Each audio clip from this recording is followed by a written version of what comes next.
Graffiti in the walls say there's a Nintendo Direct and a State of Play later today. But before that, this is VGC, a video game podcast with me, Jordan Midler, and Chris Scullion.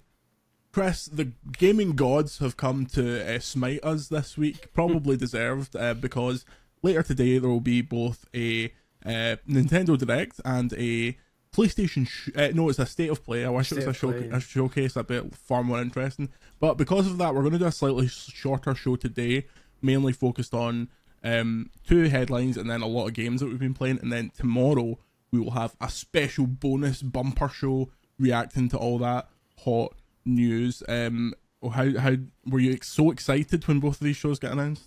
I was excited when the Nintendo one was announced because that was like a normal time for me. So it's like 3 o'clock UK time today, which is fine. I'm starting at 3. The kids don't realise that I do this podcast out of hours now. I'm doing this purely as a gift to everyone. Yeah. But yeah, so like Nintendo Direct will start just as I'm starting my shift, but then. Yeah, State of Play is on at like 10 PM UK time, so I'm kind of sticking around for that. But yeah, we'll get to that in a bit. But it sounds like the State of Play is going to be a slightly less exciting than the Nintendo Direct, just based purely on what Sony's been saying about it. Yeah, VGC hates PlayStation famously, so famous is well known. But yes, we will talk about all of that on tomorrow's show. We've got a couple of headlines this week because if you were on gaming Twitter at all, you've probably seen the word Unity 200,000 times, but Unity tries to clarify new install fee plans amid developer outcry. This is following the news that starting in 2024, the new Unity runtime fee will apply to games that meet a minimum revenue threshold and have passed a minimum lifetime install count. So essentially, Unity will be trying to charge developers per install. Developers that use Unity, which is a game engine, and this has led developers to say no, because on subscription services like Xbox Game Pass, you could just install, delete, and then you're charging the developer over and over and over and again. Unity exec Mark Whitten told Axios that the company had tweaked its policy so that it would only charge for the initial installation, so that got walked back very quickly. All this happened within about 20 seconds of them actually announcing it. However, if a user wants to install a game on multiple devices, like a PC and a Steam Deck, that would count as 2 installs. Fees for titles downloaded through subscription services will be charged to distributors like Microsoft rather than the developers, which I'm sure Microsoft will love. I'm sure someday Microsoft is going, well, yes. Good luck. This will lead to an entirely new arm of warfare in the console wars, where people will be just installing games on Xbox over and over again to try and drain Microsoft's money. Runtime fees won't be charged for installation of game demos unless the demo is part of a package that includes the entire game, such as early access. Unity also told game developer that qualifying charities will not be charged. Oh, that's good of them. Yeah, the new policy has been widely criticised by developers, with some threatening to delist games made with Unity and others calling on the company to axe the fee plans. Cult of the Lamb studio Massive Monster told players to buy the game now because we're deleting it on Jan 1. Quote, this would not only harm us but fellow game studios of all budgets and sizes, said Among Us developer Innersloth. And I mean, if you've got Among Us who've made more money than God coming out here and being like, no, this will actually still screw us. Yeah. Quote, if this goes through, we delay content and features our players actually want to port our game elsewhere, as others are considering, but many developers won't have the time nor the means to do this. Chris, this seems like a John Riccatello TM bin fire. It's an absolute mess, isn't it? I also noticed, and this is something that we kind of probably aren't touching on the site just because it's a tricky situation to navigate, but apparently it's been reported that various higher ups have sold some stock before making this announcement. It's been said, so, but we're not. I'm not. Isn't that fortunate? That was just some great It's what a foresight. coincidence. I'm sure that right after they sold it, they went, "Oh, that's right," because we were going to like piss the entire. That's game why industry they're off. up the top. That's why they're in the C-suite. It's smart thinking. But yeah, so it's a mess, and it's more the fact that I think a lot of developers are saying, well, you can't just retrospectively add fees that weren't agreed to when we started using your pishy engine. And like the fact that like games that came out like last year and are still popular, are now all of a sudden going to get this retrospective fee added on top for downloads, and it's like it's going to lead to a mass exodus from Unity to Unreal until a similar charge gets added to Unreal Engine, and then everything's stuffed, because I think that might be the next step, is that it'll happen with Unreal Engine 2, and then everyone will be like, well, if Unity gets away with this, they'll definitely do it. If this is just the first step, like, this is the horse armor of game engine charges. In Exile, who make the Wasteland games, tweeted something funny yesterday. It was like, hello, yes, we're trying to collect money for a game you released 10 years ago, and it's like, I feel like, good luck with that. Like, it's going to be such a mess, and I'm sure every other game engine company are just looking at this like, let them take the fall for this, and then we'll just slide on in with slightly less egregious terms. It's weird, because it's this situation now where, you know, it's been a running joke for a long time. It's usually kind of ignorant people that when a game is made in Unity, you always get people going, oh, it's made in Unity. Yeah. And you're like, yeah, but there's a lot of really good games made in Unity. It's just like, that's an outdated... Name one. Assassin's Creed Unity, was that? but it's such like an outdated belief system. But now, like, you can't really defend it, and it's like, you feel like the teacher saying, "I stuck up for you in the class all these years," like, and now you're embarrassing me. It's an absolute shambles, and it's going to get worse before it gets better. It doesn't look like they're backing down. It looks like they're kind of sticking to it. So it'll be interesting to see if this does happen in January, what's going to happen, whether it's all going to kick off again. Yeah, I imagine that the mother of John Riccatello is going to go on a hunger strike. John Riccatello? John Riccatello is going to go on hunger strike until this cancel culture against his son has finished. But yeah, this is in progress. We'll see how this goes. I wouldn't be surprised by Friday 5 o'clock, when everyone's done, Unity puts out a statement being like, we're listening and we're working with developers. After every indie developer in Armagh has put out like a PNG, a JPEG on Twitter being like, this is fucking stupid, why are we doing this? Anyway, speaking of Assassin's Creed Mirage and recent Resident Evil games are coming to the new iPhone 15 Pro. If you're a fan of glass rectangles, you may have seen that Apple announced 2 new ones over this week. But the most interesting thing is that the Resi 4 remake, Resident Evil Village, and Assassin's Creed Mirage, the console versions, will be coming to iPhone 15 Pro. Is this a natural next step? This is... I suppose this shouldn't be this shocking considering how powerful these wee phones are, but what did you think? Yeah, it shouldn't be this shocking, but I don't think I'm surprised it's this soon. This is the kind of thing I would have expected in a couple of years down the line, but I think that's just because I've got like Switch in my head still, and but even like Steam Deck and stuff, the size of them, just in my brain, it doesn't feel right that a phone should be able to kind of produce console quality games, even though I'm sure like you could argue that a lot of games on iPhone just now are console quality. It's just it's weird, like my brain's not processing it properly. So I mean, I'd need to see footage of it. I'm sure Digital Foundry will have a field day when it comes out, comparing iPhone to console, but because obviously you've got to imagine the iPhone will manage it but not quite. It's a weird one. They're talking about like having ray tracing in it as well, which is bonkers. But we'll see. It's exciting times, especially because now you're getting a lot of phones, a lot of these kind of controllers that you can slot your phone into. It's usually aimed at kind of Game Pass streaming and stuff like that. But now it seems like it could be that the iPhone becomes a proper viable gaming platform, which I'm sure a lot of pro phone users have been kind of screaming that it has been for a long time. Yeah, I looked at a few screenshots and stuff like that, and it looks good. Like, obviously it doesn't look like the PS5 version or anything like that, but I don't see any reason.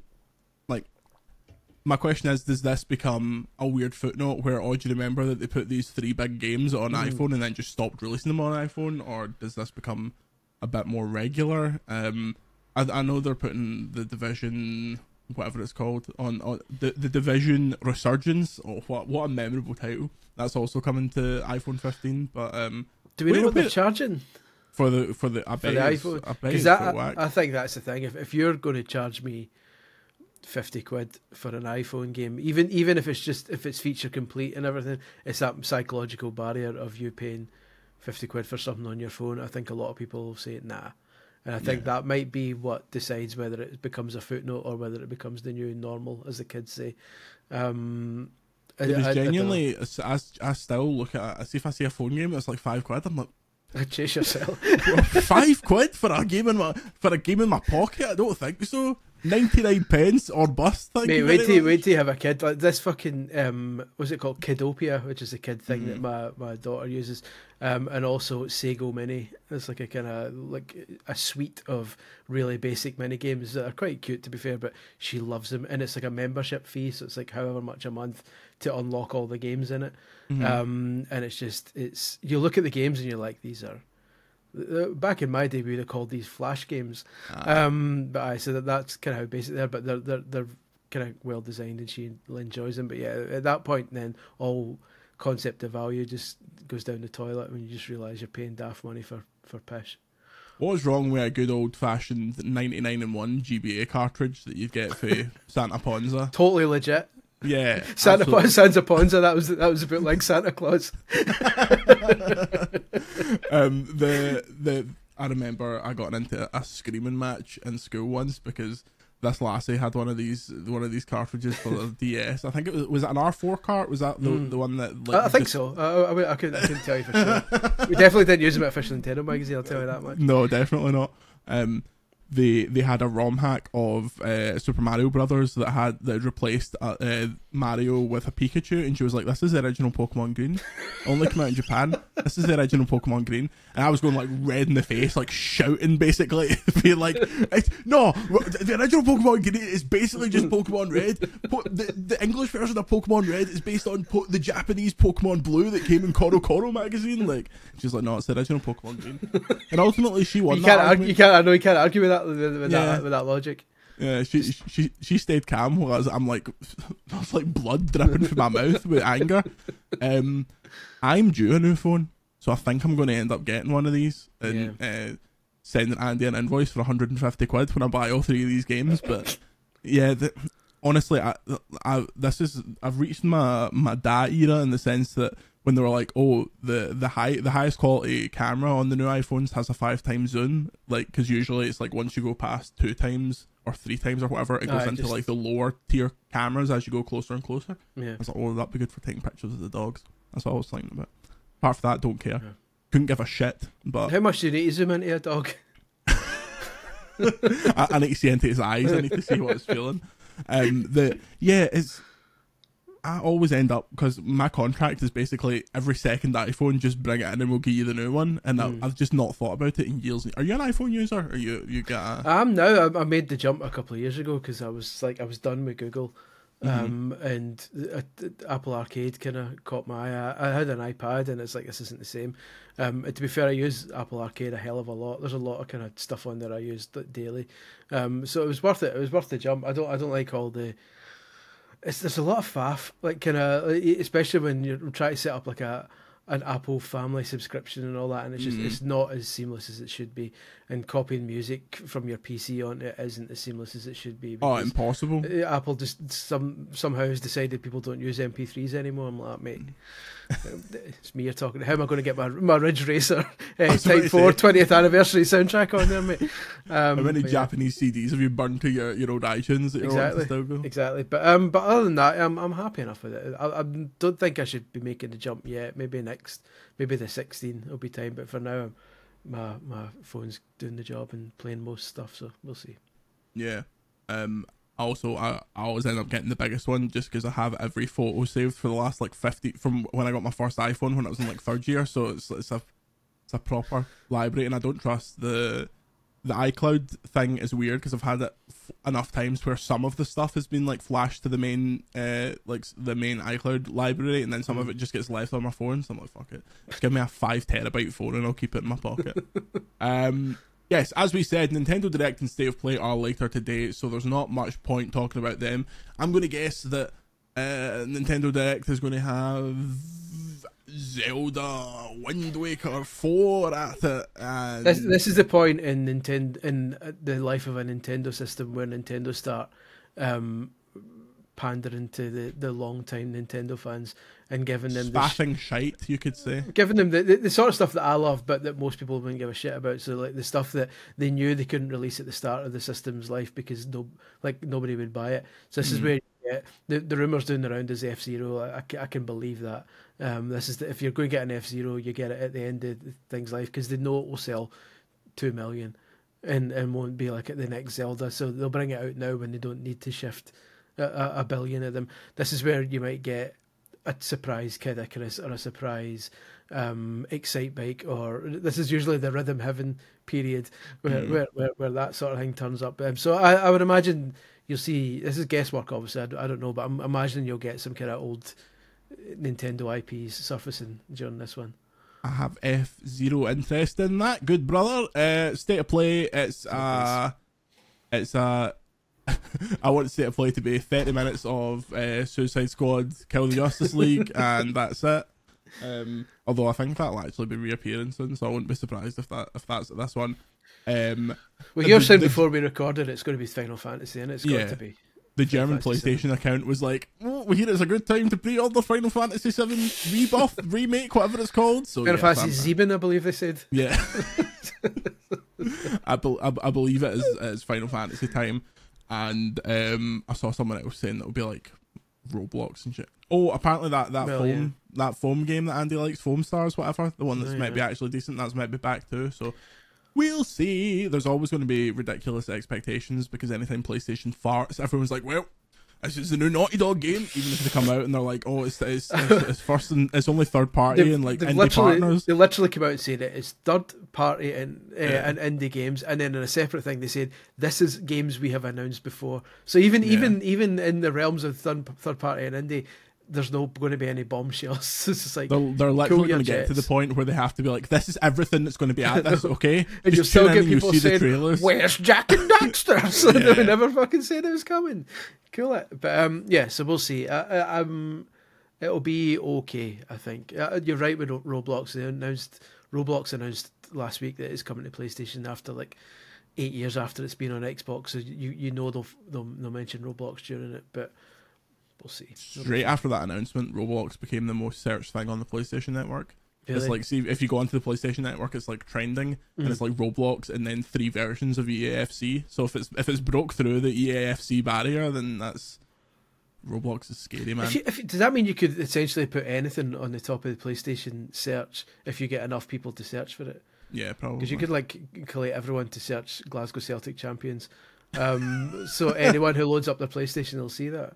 You could get anyone to search Glasgow Celtic champions. I actually got an interesting email in my inbox the other day that I think you'll find curious, and it's a good opportunity for you because I got a press release and I was like, this is strange. I don't really usually get press releases about books, but I got a press release from Pen and Sword, I believe they're called. Oh, I've heard of them. About an upcoming. An upcoming, currently released or released 10 years ago book called The Dreamcast Encyclopedia. Tell us more, Chris. That's a good book, but I don't have it to hand because I'm taking it all over the house. Flying off the shelf. That's it. You can't get one for love nor money or both, which is legal in some countries. But no, the Dreamcast Encyclopedia. What a tome! Yeah. Let me hit you with this. This is the 5th book in Chris Scullion's critically acclaimed series of video game encyclopedias. That's why I remember it. It's my covering book, the Sega Dreamcast. So that's the 5th book in your. That's the 5th book in the series that is covering the Sega Dreamcast. I think you're going to move on to any other consoles at some point. That difficult 5th book. As anyone who follows my work knows, I'm working on a Game Boy and Game Boy Color one now. It'll include that bootleg Pikachu game. Which I believe was the first Pokemon. Yeah, Pokemon Green. Yeah. No, that won't be in it. But yeah, and then I've got like multiple books on the way: PlayStation, Game Boy Advance, Wii U, and GameCube, PS2, Xbox. PS2 was signed a couple of weeks ago, so it's coming. Not for a while. Fucking death warrant. I know that'll kill me. That'll kill me. But we'll see. Then the Wii one, but that time will take over for PS2. That's what I'm hoping. But by PS2, she'll be like 10, so she can write some of it. Yeah. It's that level of writing. that you can handle like the iToy game where you're like cleaning the windows. Aye, exactly. That's the weirdly that is a game that when people talk to me about the PS2, they remember Hit and Run, they remember Spyro, and they remember the iToy games like the iToy and SingStar. Like what a weird era. We'll be back to talk about more iToy games after some words from our sponsors. And we are back. Thank you to the good folks at iCo Pro for supporting the show.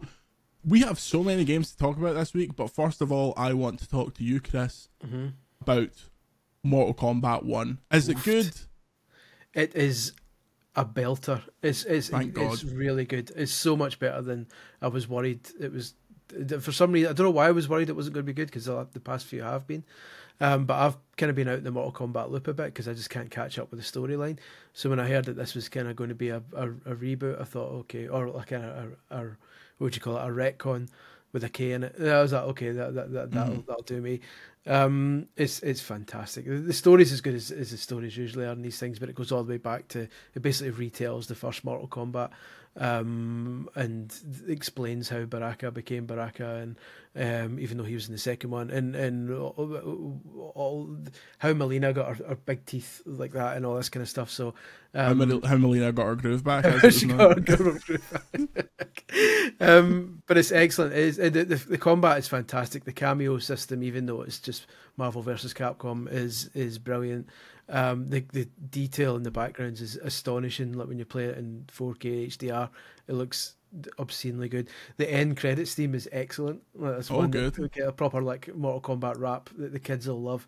And it's got this new invasions mode where they're hoping this is going to be the big single player mode. It's kind of like it's almost like a you're looking down. I say Mario Party style, but that's clearly the worst kind of example of the game. It's just like a top-down tabletop RPG thing where you move from space to space, like a big map, and in every space you have a different fight, and there's shops and there's random encounters, and there's occasionally you get tiny wee towers to fight up and test your might bonus stages and stuff. And they say that every season they're going to add a new section to it, so it'll kind of keep ticking away. But it's brilliant. The only problem, like I said in the review, is that it's still got your microtransactions where all the best shit is like cosmetic stuff. So everyone's got a couple of different outfits you can unlock using in-game currency that you earn during the seasons. So that's good. There's like 130 things you can unlock. But is the crypt in it? Is that where you're getting your stuff? No, there's a. So you can earn gold coins while you're fighting for whatever things, and that's like a random thing where you just donate. I think it's 100 or 1,000, and it just gives you a random thing, like a random piece of artwork or a random skin or whatever. But then there's a separate, there's two shops. There's one shop where you spend the coins you earn during the season mode, and it's like daily and weekly tasks, like any live service game. And you literally, you can pick your character and pick the thing you want. So if you want Sub-Zero to have like a different mask or an orange outfit, you go with Sub-Zero and specifically spend the coins on that specific thing. So it's not as random anymore. But then you've got this premium shop where you just drag in coins or whatever the hell it's called, and those are the ones that cost money, and those are invariably the coolest looking ones. So Sub-Zero's got like a Day of the Dead outfit with a big kind of skull on it, which looks awesome, but it's like I don't even know how much they're worth because they're not selling the coins yet. But so that's unfortunate. The best stuff is behind a paywall, but there's still a hell of a lot to see, and I thoroughly recommend it. I'm quite surprised that the crypt isn't in it, because was it the last one that had that like open world crypt essentially, where there was like fights and stuff like that, and you had to get like this isn't exactly, but it was like you had to get Scorpion's chain to pull something down and open a door. So this invasion thing is kind of replacing that, but more. It's not first person anymore, so it's top down. The tutorial bit is in Johnny Cage's mansion, which is enormous, and Johnny Cage talks to you all the way through it. And there's loads of kind of in jokes and stuff, like the code to get into his mansion is the blood code for the first Mortal Kombat and the Mega Drive and all this kind of nerdy Easter eggs and stuff. But yeah, it's just great. It's a bit that's really well written. There's loads of kind of funny dialogue in it and all that kind of stuff. And he's got a wee arcade which has got Primal Rage arcade machine in it and all this kind of old school stuff. It's great. It's just I can see myself playing it for a long time to come, which I don't usually do with fighting games these days. Yeah, I'm looking forward to trying it out. It was a weird one for me because obviously this year's been so busy, and there's been like mega fighting games. Like we got Street Fighter earlier, and Tekken is on the way, and well, Tekken's like right at the start of 2024. So, it's exciting. I do wonder, like, so the whole thing, the whole story has been online for a couple of days, and I read it because I was like, I just want to know what happens. How do you think they go from here? What is Mortal Kombat 2? Who knows? Will they release it on Mortal Kombat Tuesday? That's the question. Well, you would hope so, or Mortal Monday even. Yeah. I don't know. I mean, it's that's the thing. Are they going to go Mortal Kombat 1, 2, or are they going to just like ditch the numbers and start calling them things like Retribution or stuff like that? But, Armageddon. They need to bring that back. Definitely. What was that? Oh, what was the second film? Annihilation. One of the worst. When they went from one of the best video game movies ever to one of the worst. 1997's Annihilation, starring Robin Shou and Sandra Hess and Brian Thompson as Shao Kahn. He looks like Shao Kahn. Punted Christopher Lambert as Raiden and thought we wouldn't notice. But no, it's good. It's nice that I said in the review, it's weird because like for me, 93 was the ultimate year for video games and for everything, because that was like basically the year that you're 10 years old is, a lot of people say, is your favourite year for things, because that's when all the kind of stuff that you loved came out as a kid. So 93 was like Jurassic Park, Mortal Kombat 2 was in the arcades, Mortal Kombat 1 came out in consoles, Street Fighter Turbo came out in consoles, Super Street Fighter was it was just like that was my thing. It's just weird that kind of exactly 30 years later, Street Fighter and Mortal Kombat both arguably have now their best games, like both coming out within like a couple of months of each other. It's just a great time to be as old as me, basically. And weirdly enough, that isn't really because the year I was 10 was 2005, so it was. Right, I mean, Guitar Hero, that's solid. But like the first Forza Motorsport came out in 2005. That's so weird. For whatever reason, I still think of Forza as like a fairly new franchise, even though they're on like the 8th one or whatever. Which is excellent, by the way. Like based on. I played a couple of hours, but you can check. Oh yeah, you couldn't talk about it last week. Last week, but you can check the full previews on VGC so people can read it up. It looks good and sounds good. It's Forza. The wheels are very round. Yeah, it was as round as you'll ever see. Yeah. Have they put the Jeremy Clarkson still in it? Is he still kicking a ball? So Jeremy Clarkson, thankfully, there's not that much talking in it, which is a very good thing. Which as you'll hear when we get to the crew. It's not like every time I'll load up. When I load up Horizon to test some piece of hardware, so I was like, "Hey Jordan, you've got 40,000 races that you're doing right now." The crew has done something even worse, and we'll get to that. Even worse than that. Well, before that, I've been playing Pokemon Scarlet and Violet: The Teal Mask, which is a really snappy wee title. It's the first piece of DLC, part 1 of the Hidden Treasure of Area Zero, which is kind of it's a way for them to introduce Pokemon that were missing from the original game and to bring in, like, I think there's 5 new Pokemon in the DLC. I played through it in 3 hours or something like that. It's not very long. It's not, like, I think the new area is quite nice. Like the game still runs absolutely atrociously, but it's so weird. In some moments, like if I move the camera high enough to where I'm basically just looking at grass, it runs at like 60. It's smooth as anything. But then when you pull the camera back and you can see the expanse, the whole thing just like shudders.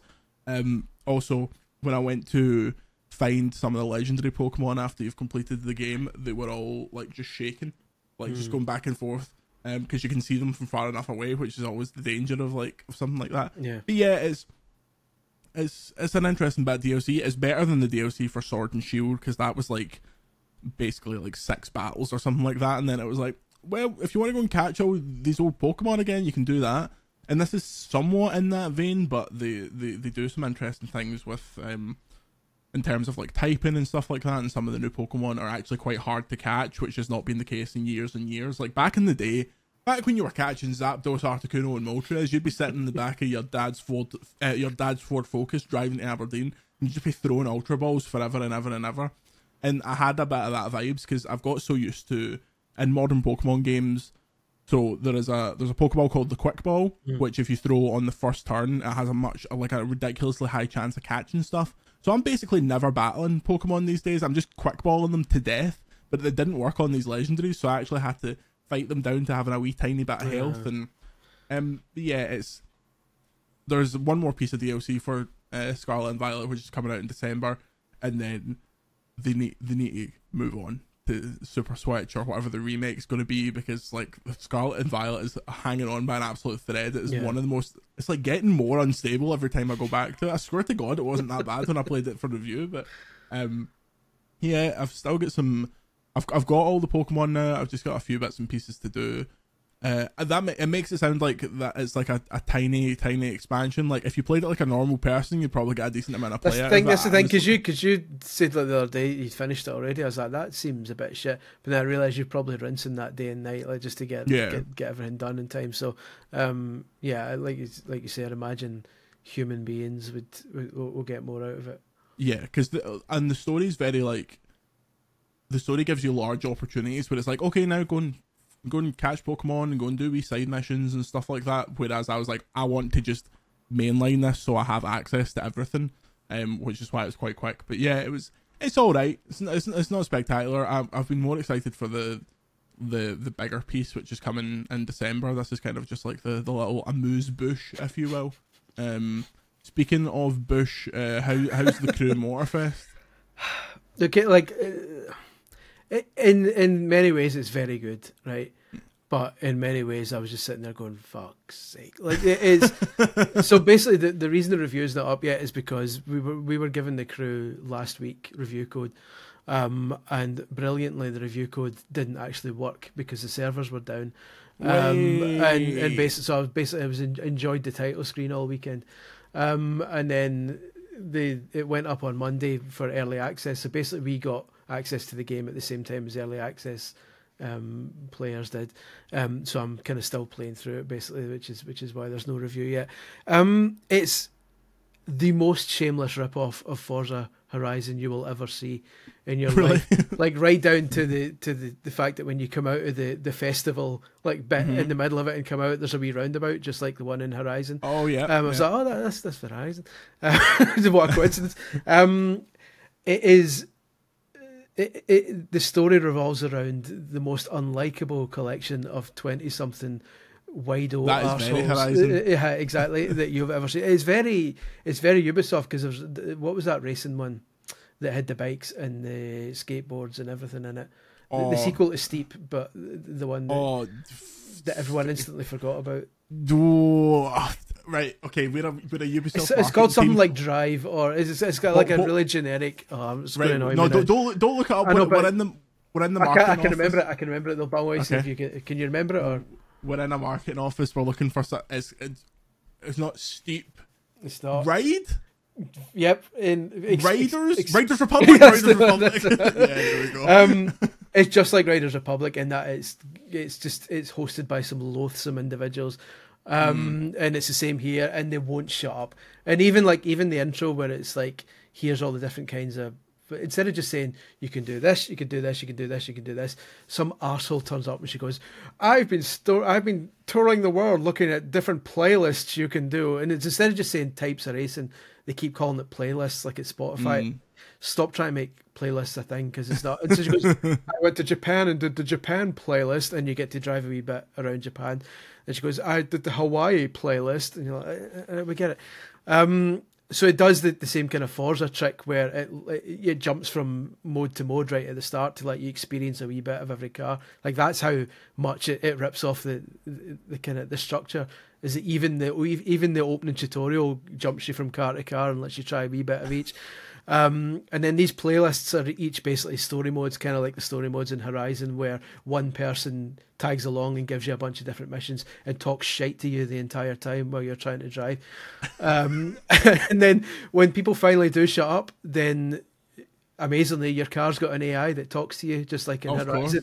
But it's not advanced enough that you get to put your name in, so she just calls you driver all the time, as if you're the fucking Uber.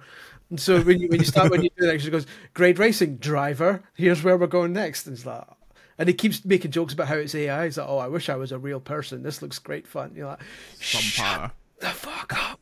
Just can you turn it off? You can mute the voices, like you can go into the that'll be the first thing most people should do is go in and turn the voices all the way down. But it's still kind of story driven in a way. The voices are still telling you what to do next and where to go. So you kind of need to keep the subtitles on still. So you kind of need to have the voices on to an extent to know what you're doing next. It's just, but when you get rid of all that, the racing is fantastic. The handling is excellent. The scenery is amazing. Like even in performance mode, it doesn't hit 60. Which is rough, but I'm still having a great time with it in spite of all the bullshit. Like if it would just stop being a United Colours of Benetton advert for 2 seconds, like I'm really enjoying it. So I don't know. I still haven't decided what I think about it. There's so much content in there, and they're going to add more every season, more of these playlists. But I don't know. I just shut up. Just let me drive the thing. From one Ubisoft banger to an actual Ubisoft banger, I played Assassin's Creed Mirage for about 3 hours the other day, and due to the restrictions I can talk about 90 minutes of it or something like that. But the long and short of it is, Chris, you worked in the magazine game in this era. Remember how fucking excited people were for Assassin's Creed, the original one, how they spoke about that game, how Ubisoft were touring it, being like, this will be a revolution in the way that stealth games work, and it really wasn't. But this is kind of the technology catching up to what they always wanted to do. So here's an example. You go to a market and it's like, okay, your target is this member of this group that wants this specific item, and the item will be up for grabs at the auction. And then it's like, go and use that information however you want. You can go and talk to people, find out when the auction is, like find out what the item is, why this person would want it, more about this person. Or if you've got enough information, you can just go to the auction and wait and then see the person, and then the person will kind of disappear behind some locked doors, and then you have to... I went up to the guard and I was like, oh, I've got this thing that this person wants, and they're like, have you got the credentials to get in here though? And then the game was like, find the credentials. And I was waiting for something to pop up, like a wee icon or a wee ball to just walk over and pick it up, and it was like, no, you actually need to walk around the market and listen for someone going, oh fuck, where have I put those credentials? Where have I put those credentials? And then you sneak in and get them, and then you can go into the like the assassination room. And it was interesting because I was like, okay, this is cool. Is it a bit on rails? Like, I did the assassination and I'm talking to this client and we're chatting away. I give them the thing, and then they turn it. There's a button prompt to assassinate, like in the middle of a cutscene. And I was like, okay, that's cool. I wonder if they're all like that. And then when I'm trying to escape, I get absolutely murked. So the next time I go through into the area and I see them from across the room, and I just think, could I just pull out a throwing knife, launch it across the room, it hits them and it completes it. And it's like, that's it. That's all you need to do. So I was like, okay, so there's there will be some funny videos once this game is out of people like looking through a tiny crack in a window and just going, yeah, like knifing them from there. So it's got a bit of that, like, it's not got Hitman tomfoolery, but it's got Hitman seems more freeform in terms of how you can kill things. There's a variety of ways to skin a cat. Yeah, and the map is brilliant because it's tiny. It's just Baghdad. It's like the size of an Xbox 360 game. And I was like, oh, thank Christ! Like, the maps in modern Assassin's Creed games are like larger than the observable universe. So I'm so happy to be able to just like run through an area and learn, like, oh, I'm on this street, so I know there's a lift here that I can grab, and I'll be like over the other side so quickly. Whereas you're playing Assassin's Creed Odyssey and you're like going to undiscovered civilizations that have been sat there since 2015 when it came out, and no one's ever touched them. They're like, an artist sat and made this building and no one's ever had to look at it. Like, it's a great change in my opinion. Yeah, part. Speaking of maps, I forgot to say the map in The Crew is one of the best maps I've ever seen in a game. Oh, really? Like when you pause to go to your map, the camera comes out of your car and comes all the way up to look at the world, but you can bring it right back down and like pan around the entire, like all the environments, and you see the online multiplayer, other cars driving about and all that kind of stuff. So it's literally a real time. You can bring it up as high as you like, or right down on to like road level and look around, which is quite a nifty wee trick. It doesn't add anything to the game, it's a cool wee thing. That's 1 star earned. Exactly. 1 out of 5. we've been dabbling a bit of eFootball. I don't know why we're doing this because we're itching for EAFC. That's what it is. It's the EAFC countdown. I'm like, I need to play some football. So we both kind of charged up. I fell away right away again. Though I'll be honest with you. I got Nakamura and then went.